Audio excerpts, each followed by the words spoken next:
I want you to steal this clearer and less boring church announcement strategy. Because why? Because you've been announcing your event for several weeks, maybe even months now at this point. And give me a like if this has ever happened to you. You get that text from that student or that church member that says, when is the event again? Or is it too late to sign up? Or when are we supposed to be there again? And you just want to pull your hair out. But like we talked about in the last video, Paul Angon, he has this concept called inadvertent blindness. And what he's really saying with that is he says, we really only see what we're looking for. And so in this video, how do we have clearer and less boring church announcements, ones that are actually going to incite inspiration and not just one where you're only simply disseminating information. So in this video, what I want to do is I want to share with you the myth about church communications and church announcements.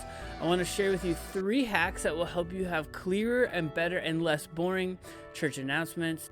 I'm also going to share with you the ultimate church decision-making grid. How do you announce what you announce so that the best and most relevant announcements are the ones that are being said from the stage and from the platform and from the areas and the channels that you want to be saying them from. And finally, stick around to the very end of the video because I have for you a bonus hack that may, in fact, change everything. And as always, if you're watching here on YouTube or wherever you're listening in a podcast catcher, there are chapters listed down below so that you can jump ahead to the areas of the video that make the most sense to you. Welcome to the Hybrid Ministry Show. So what's the myth? Okay, the myth is this. The myth is that people don't come to your church function, your church thing. We assume that they're not coming to the thing because they don't know about the thing. And so therefore, what do? We share more information about the thing. Oh, well, it's actually at 7 and we're going to have this and we're going to put it in the fellowship hall.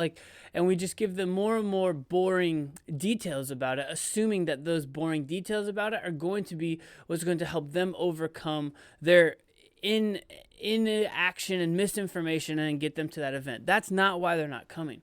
They're not coming because they don't care about it. They're not coming because they're busy and they have a schedule conflict. They're not coming because your thing is not the most important thing in their life. Sorry, I'm not trying to be rude and I'm not trying to say that to you in a way that's demeaning, but your thing is not as important as you think your thing is. And so the reason why people don't come to church events is not because they're missing information, but as we talked about in the last episode, credit to Brady Shearer for this analogy, is we got to start thinking more like movie trailers, right? So a movie trailer moves people towards inspiration and they try to incite curiosity in such a way that when they see that movie trailer, they're like, I have to go. And they'll move heaven and earth and they'll find the tickets and they'll find the theater and they'll get to that event of their own accord. Our church events, first of all, we're not able to compete in a lot of times with movie trailers. I get it, right? But we result and we get our church announcements to a spot where we think we just need to share more information. What time, what date, and those are really boring church announcements. And the more information that you share in that church announcement, again, we're assuming they don't have enough information, so we'll just give them more information. When in fact, what you actually need to do is you need to inspire them. You need to move them to action through inspiration, through storytelling, through captivation of their senses and their imagination. And you're like, dude, I'm a youth pastor, I'm a church secretary, I'm a senior pastor, I can't do any of that. And I get it. These are not skills that we often refine or hone in on our own. They're not disciplines that we have maybe necessarily been given or taught in a seminary degree or whatever the case might be.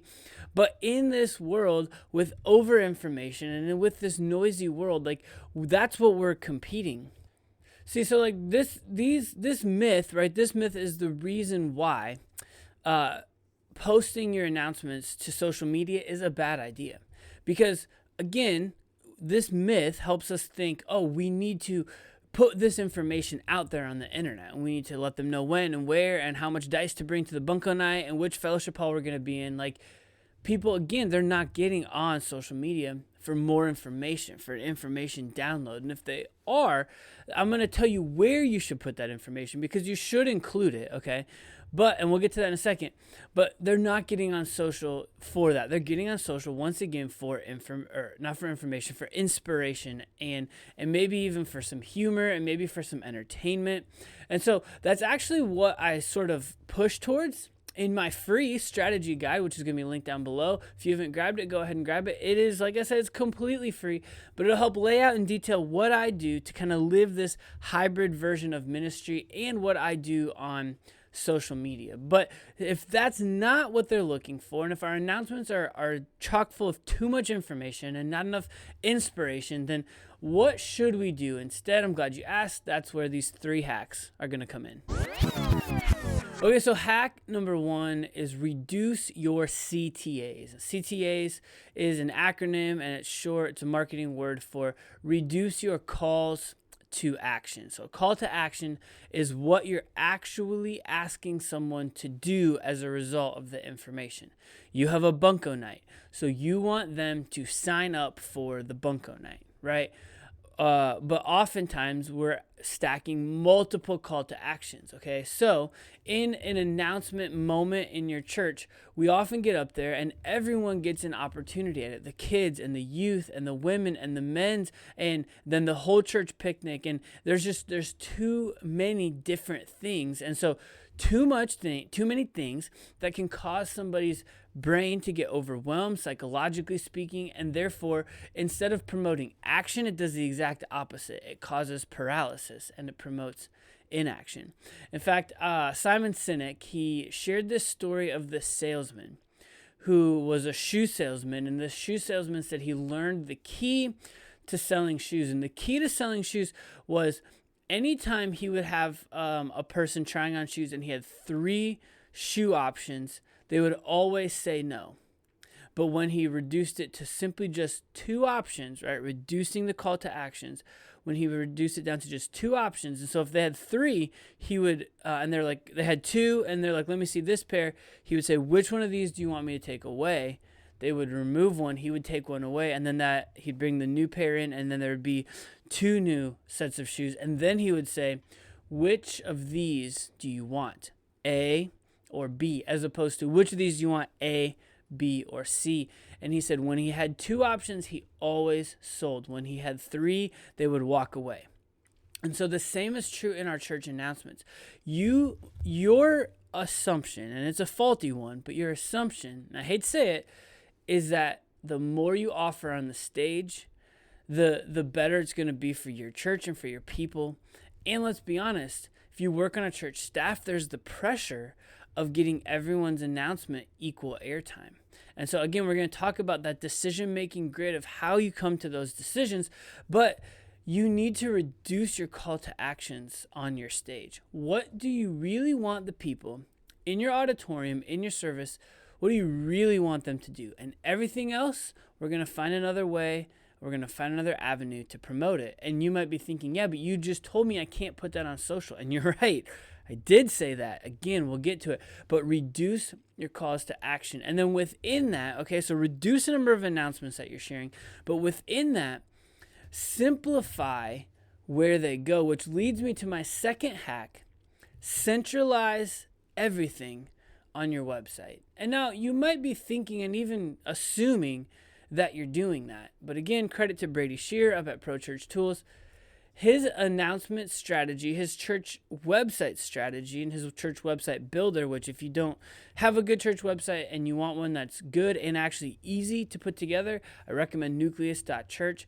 His whole goal with it is to get everyone to the same centralized location. And so when you give an announcement, then people are and an announcement that's inspiring and not one that's chock full of information. So a good announcement about a story of life change at the last women's bunko night, and then someone's sitting there like, I need to get to the bunko night, but when is it and where is it? Like, they go to the website and the website has all of the information that they're looking for. Your announcements will be better if your website can supply them with the information that they're looking for. Because again, like I said in the last video, which is linked right up here at the top of the screen if you're watching here on YouTube, I said we operate in a cable TV mentality. In order to come to the Bunko Night, you need all this information. You need the when, the where, the why, the what. But people aren't living mindset-wise that way. They're living in a Netflix culture. And so they're like, oh, my church has a Bunko Night. When is that again? And they're thinking about that on a Thursday at 4 p.m.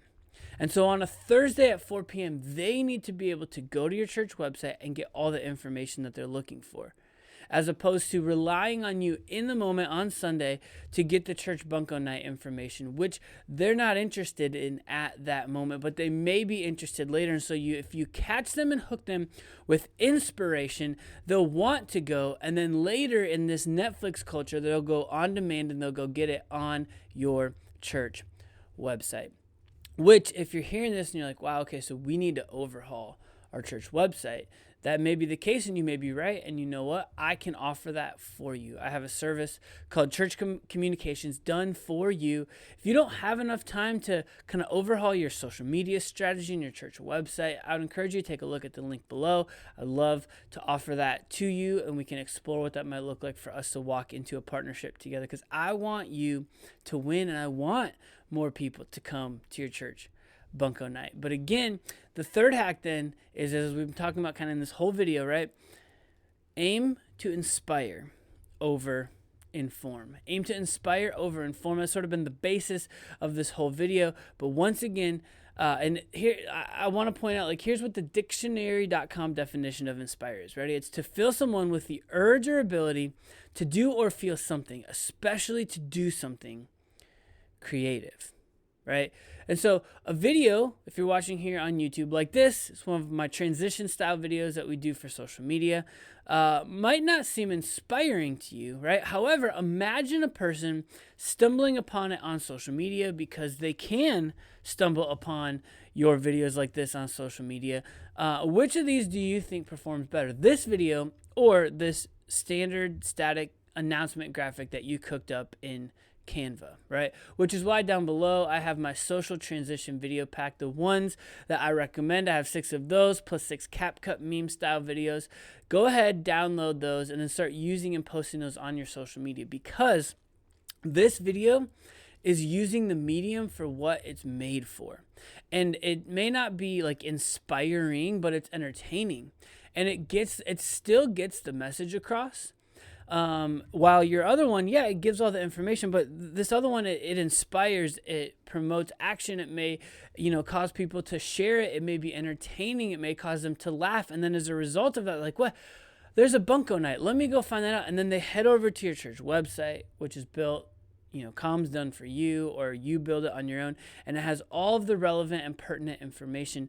You're using now the broadcast channels and the platforms for what they're made for, as opposed to just simply crushing it and pounding information down through people's channels. Because remember, the myth that we all believe is that they just need more information, but the fact is that's not exactly it.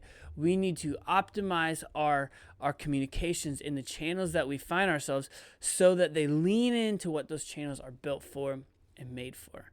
So now, this leads me to the ultimate church announcement decision-making grid, okay? And so the question that I want you to ask yourself when you're considering putting an announcement up on the church platform, up on the church stage, is, does this announcement apply to greater than 50% of the people in the room? If not, find another way. Now you might be thinking, like, but I got to keep the men's ministry happy and the women's ministry happy.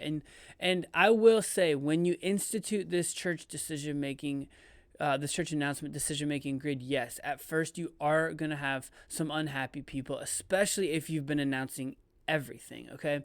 However, once you institute this as a policy, when someone asks you to announce such and such thing, you can say, I'm sorry, we actually only do this. And you got to still be people over process in this, okay? But let the policy point to the policy and let the policy be the bad guy. But the reason that your announcements aren't captivating enough people is because you're getting up and you're announcing something that only pertains to 10 to 15% of the people in your population or in your congregation. And so you might be thinking like, okay, yeah, but the platform, the stage, that's the only time that we have to announce anything. So what I recommend is 50% or more, okay? And then if not, find another way. And so you might be thinking, well, what are some other ways? Well, here's not an exhaustive list, but just a list to kind of get your brain going. So you could do social media, right? And if it's like an outsider event, you might even consider doing some advertising and putting some dollars behind like a Facebook or an Instagram ad. Your website is a fantastic spot to advertise things. Text messaging, emails, and let me just say for a minute, like if you can do list segmentation, and there are tools out there like a HubSpot or like a ConvertKit, and they're gonna have a little bit of cost associated with it, and you may need to put that above and beyond a thing like Church Community Builder or Planning Center or whatever your church management software is. But you can create list segmentation, and so you can actually send custom emails for people based on where they actually are in your church, as opposed to just sending big church blasts. Because I think that's another reason why some of our information falls on deaf ears. We're sending irrelevant announcements to people, but we don't know how to make our lists smaller and more custom, right? Like again, in the industrial age versus the digital age, and the industrial age is all about numbers. So we just need to get the most amount of people on our email list and then just blast them with this information over and over again. But in the digital age, people want to be known for who they are as an individual. And so if we can send them customized, tailored emails that are broken down into what marketers call lists and segmentation of lists, that's going to, I think, perform better for you on open rates and click-through rates and call to actions, and actually them taking those call to actions. But so you can use like banners on your website. You can even use printed banners, pop-up banners, and things like that. And NUCELUS actually does all of those things again for you. Okay. Now, so if it doesn't apply to greater than 50%, don't announce it. And I would say no more than 2 call to actions, no more than 2 announcements. Now, again, you might be like, what? Like, how you're trying to riot, okay? Some of you have church bulletins, you have bulletin boards. Like, use those other means and methods. I mean, let me just say, like, right now we have a high school, like, kind of retreat, Disciple Now weekend thing coming up. We don't announce anything for student ministry in our main church announcement platform, okay? But right now we're pushing and announcing our high school weekend in there. And you might think like, oh, great, so you probably have like a lot more traction. Like we have less traction on this event and signups than anything else. And it's not because people don't know about it. It's just because it's ended up kind of being a bad weekend for a lot of our students. And so again, the publicity thing is not necessarily the issue. We don't have more people coming to our events because of it. Like people know about what we have going on because we use and utilize these other kind of platforms and channels to our best advantage. Okay, now so all those things being said, the myth plus 3 hacks, now the decision-making grid, the last little bonus tip that I have for you is when you're sharing announcements, okay, here's how you can lean into inspiration and away from information is share stories, use footage, and use photos, especially if you have it from previous and past events. Share a story about life change, and as you're doing it, have some videos on the back or some photos on the back scrolling. Now, this is a picture from last year's Bunko event, and this is Sally, and Sally had an amazing time, and she came for the community, but she stuck around for the life change, and now she's a part of a group, and now she's serving, and now she's leading Bunko Night, and that's why you should come to Bunko Night and go to our church website to sign up for this year's Bunko Night. Like something like that, so much more inspiring than this Thursday, 6 o'clock, bring a dip to share, and all the boring information. Your website can handle that. It does a good job of that, and people know to look for it, and people are looking for it in that way. And so you have all these different avenues beyond just your stage. So how do you maximize each individual avenue in 2025 so that it gets the message across in a way that is captivating and inspiring? And then the people in your church know about what's going on and actually move towards action of signing up for and attending your church's events? Well, I'm glad you asked, because that's the next video here in this playlist. It's going to be linked here on screen. So go ahead and tap that, and we'll see you over in that video. But don't forget, my friends, and as always, to stay hybrid.